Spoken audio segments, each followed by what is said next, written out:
एक पेड़ पे एक छोटी सी चिड़िया रहती थी जिसका नाम था नीनू। और पास में ही एक दूसरे पेड़ पर एक चिड़ा रहता था जिसका नाम था मोंटी। मोंटी बहुत ही सुस्त पक्षी था। सारे दिन सोता रहता और तो और दूसरों से खाना मांगकर खा लेता। लेकिन वहीं दूसरी तरफ नीनू बहुत ही मेहनती थी। वो सारा दिन काम करती, दाना चुग के अपने घर पर लाती। नीनू के अंडों में से बच्चे निकलने वाले थे, इसलिए वो उनके लिए खूब सारा दाना इकट्ठा कर रही थी। लेकिन एक दिन नीनू ने सोचा, अरे नहीं, मेरा घोंसला कितना कमज़ोर है और बरसात भी कितनी करीब है।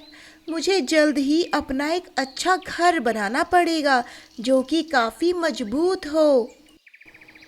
और वैसे भी अगर बरसात से पहले मैंने अपना घोंसला मजबूत नहीं किया तो मेरे अंडे खराब हो जाएंगे। लेकिन नीनू ने मेहनत करके 1 महीने में ही अपना पक्का घर तैयार कर लिया।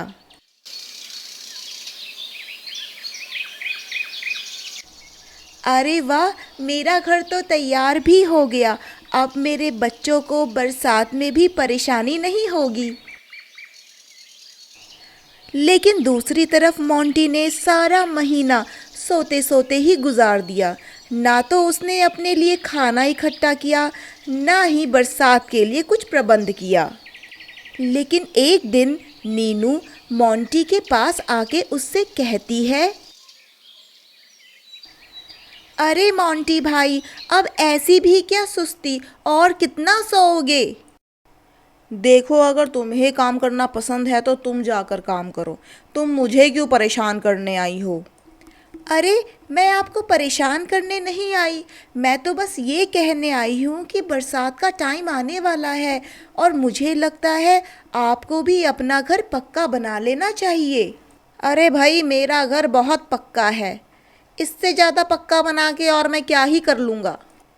अरे मोंटी, देखो ना, अगर तुम्हारा घर पक्का हो जाएगा तो बरसात के टाइम में तुम्हारे घर में पानी नहीं आएगा।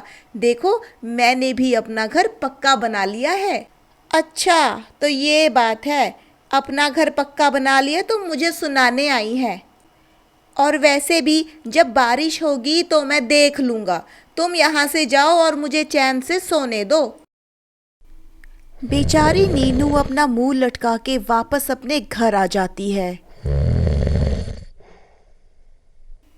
देखो तो सही, मैंने तो मोंटी की भलाई के लिए ही बोला था और वो मुझ पे ही गुस्सा हो गया। दिन बीतते गए और चिड़िया के घर 4 खूबसूरत से बच्चे हुए। चिड़िया बहुत ही खुश थी। मैं भी कितनी सियानी हूँ, बारिश होने से पहले ही मैंने अपना पक्का घर बना लिया और अब मेरे बच्चे इसमें सुरक्षित रहेंगे।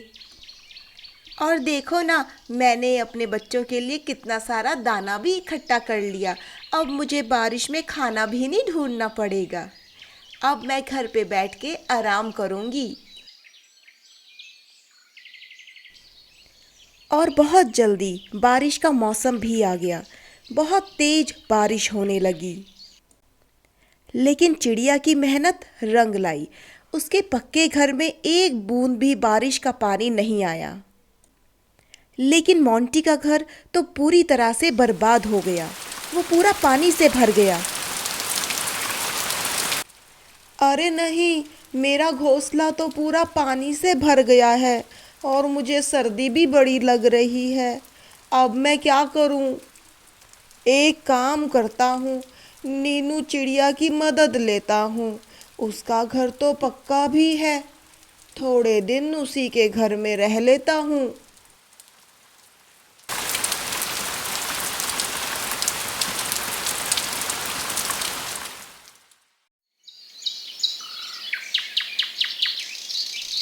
नीनू चिड़िया, मेरी मदद करो नीनू चिड़िया। अरे मोंटी, तुम यहाँ क्या कर रहे हो? नीनू, मेरे घर में पानी भर गया है। अब मुझे समझ नहीं आ रहा मैं कहाँ जाऊँ। भूल गए मोंटी, मैंने तुमसे उस दिन कहा था अपना पक्का घर बना लो, लेकिन उस दिन तो तुम मुझ पे ही गुस्सा हो गए थे। वो सब तो ठीक है, लेकिन अब मुझे तुम्हारी मदद चाहिए। क्या मैं थोड़े दिन तुम्हारे घर में रह सकता हूँ? ठीक है, जब तक बारिश है तुम मेरे घर में आके आराम करो।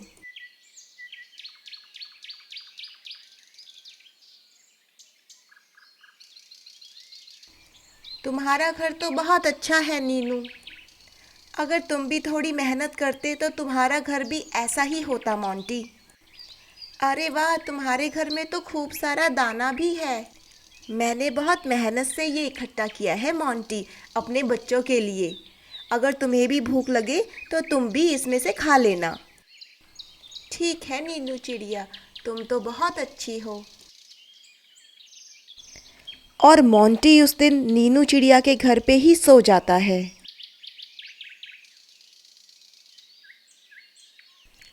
और यूं ही 3 दिन बाद बारिश रुक जाती है और मौसम बहुत ही खूबसूरत हो जाता है। नीनू मोंटी के पास आती है और उससे कहती है, मोंटी उठो, देखो बारिश रुक गई है। क्या हुआ नीनू, मेरी नींद क्यों खराब करी? देखो मोंटी, बुरा मत मानना, लेकिन बारिश रुक गई है और अब तुम्हें जाके अपना नया घर बनाना होगा।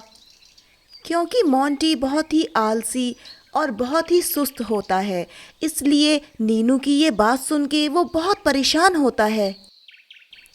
मोंटी मनी मन सोचता है, इतनी जल्दी बारिश क्यों रुक गई? नीनू के घर पे तो कितना मज़ा आ रहा है, कितना सुकून है इस घर में। लेकिन ये सड़ेली चिड़िया तो मुझे अपना घोंसला बनाने को कह रही है। पता ही नहीं क्यों मेरे पीछे पड़ गई है ये। वो बात ये है नीनू कि बारिश की वजह से मुझे बहुत बुखार हो गया है, मेरे सर में बहुत दर्द हो रहा है, इसीलिए आज तो मैं घर नहीं बना पाऊंगा। कोई बात नहीं मोंटी, मुझे नहीं पता था कि तुम बीमार हो। तुम थोड़ी देर और मेरे घर में रुक जाओ और यहाँ पर आराम करो, और जब ठीक हो जाओ तो तुम अपना घर बना लेना। और आपका घर बनाने में मैं भी आपकी मदद कर दूंगी। तुम तो बहुत अच्छी हो नीनू। कितनी बेवकूफ़ है ये चिड़िया, मैंने कितनी आसानी से इसे पागल बना दिया। ठीक है मोंटी, तो मैं बाहर जा रही हूँ, तुम मेरे बच्चों का ध्यान रखना। अरे तुम बिल्कुल भी चिंता मत करो, मैं तुम्हारे बच्चों का बहुत अच्छे से ध्यान रखूँगा। ठीक है, तो मैं चलती हूँ। चिड़िया के जाते ही मोंटी वहाँ फटाफट से सो जाता है। नीनू के चारों बच्चे बहुत छोटे होते हैं और वो बहुत शोर मचा रहे होते हैं, और इसी शोर की वजह से मोंटी को सोने में तकलीफ होती है, और इसी वजह से मोंटी को बहुत गुस्सा आ जाता है। तुम सब बच्चे अपनी आवाज़ बंद करो, मुझे सोने दो, मुझे नींद आ रही है। इतना शोर क्यों मचा रखा है तुमने? और अगर तुमने चिल्लाना बंद नहीं किया तो मैं तुम्हें इस घर से बाहर फेंक दूंगा।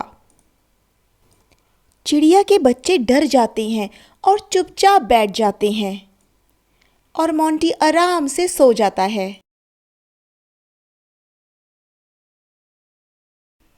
नीनू जब शाम को घर आती है तो देखती है कि मोंटी आराम से सो रहा होता है, और तो और मोंटी उसके सारे दाने खा चुका होता है। बेचारी नीनू भूखे पेट ही सो जाती है।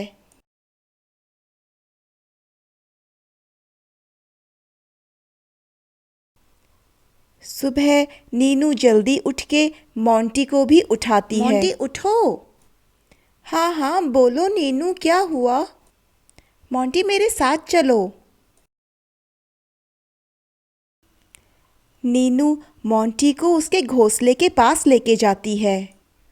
देखो मोंटी, कल तुम्हारी तबीयत काफ़ी ख़राब थी, इसलिए मैंने यहाँ पे आके तुम्हारा घोंसला ठीक कर दिया। अब तुम यहाँ पे आराम से रह सकते हो। मोंटी को ये देख के बहुत गुस्सा आता है और वो मन ही मन सोचता है, ये नीनू चिड़िया तो बहुत ही चालाक निकली। अब मैं यहाँ पे कैसे रहूँगा? मेरे को तो इसके घर की आदत हो गई है। इसका घर तो बहुत अच्छा है। धन्यवाद नीनू चिड़िया, तुमने तो मेरी बहुत मदद कर दी। ठीक है, तो अब मैं चलती हूँ।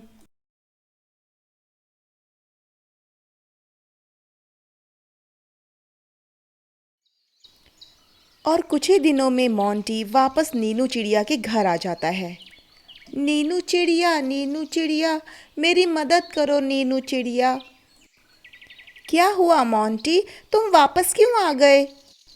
देखो नीनू, मेरे घोंसले में सांप आ गया है, इसलिए मैं वहाँ पर नहीं सो सकता। मैंने सोचा मैं तुम्हारे घर ही सो जाऊँ।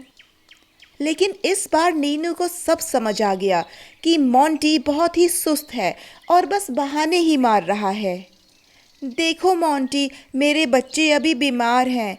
मैं तुम्हें यहाँ पे रुकने नहीं दे सकती हूँ क्योंकि मुझे इनके साथ रहना है और तुम्हारी आवाज़ से वो सो नहीं पाएंगे, उनको परेशानी होगी। ऐसा है तो मैं चलता हूँ। मोंटी अपना मुंह लटका के वहाँ से चला जाता है।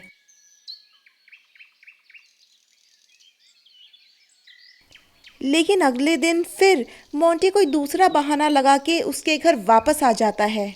तुम्हारे बच्चों की तबीयत ठीक हो गई क्या नीनू चिड़िया? मोंटी, तुम आज फिर यहाँ क्यों आ गए? वो बात ऐसी है नीनू, मेरे घोंसले में बहुत ज़्यादा धूप आ रही थी और मेरे सर में दर्द हो रहा था।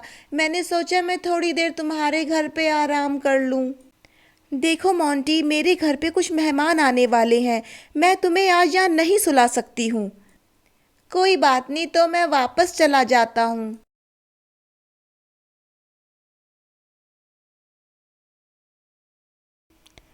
मोंटी मुंह लटका के अपने घर में बैठ जाता है। अब तो मोंटी को बहुत भूख भी लगने लग गई थी और उसके पास एक भी दाना नहीं था। और जैसे जैसे समय बीतता रहा, मोंटी को भूख की वजह से पेट में दर्द होने लगा। लेकिन मोंटी को समझ आ चुका था कि नीनू अब उसकी मदद नहीं करेगी। अब उसे खुद अपनी मदद करनी होगी।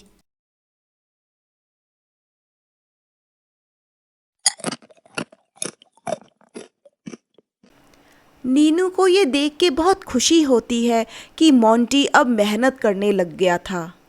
और तो और धीरे धीरे मेहनत करते करते मोंटी ने भी अपने लिए एक पक्का घर बना लिया। और मोंटी खुशी खुशी उस घर में रहने लग गया। इस कहानी से हमें यह सीख मिलती है कि हमें मेहनत करनी चाहिए, ना कि दूसरों पर निर्भर हो जाना चाहिए। देखा ना, मोंटी ने कैसे मेहनत करी और खुद का अपना पक्का घर बना लिया।